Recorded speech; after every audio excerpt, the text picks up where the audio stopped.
Не, ну это какой-то бред. Ох и бред. Просто демки в труху.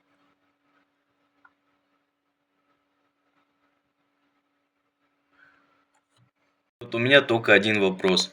Почему старая флешка, вот эта флешка, вот эта флешка, даже смартбаевская флешка, она до сих пор живет, хотя ей уже 4 или 5 лет, я ее в 2020 году покупал, и получается 6 лет, но не суть.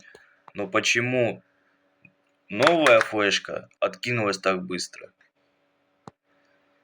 И фиг с этой флешкой, даже не в ней беда. Беда в том, то, что я работал, и моя работа просто прошла через мясорубку этих алгоритмов.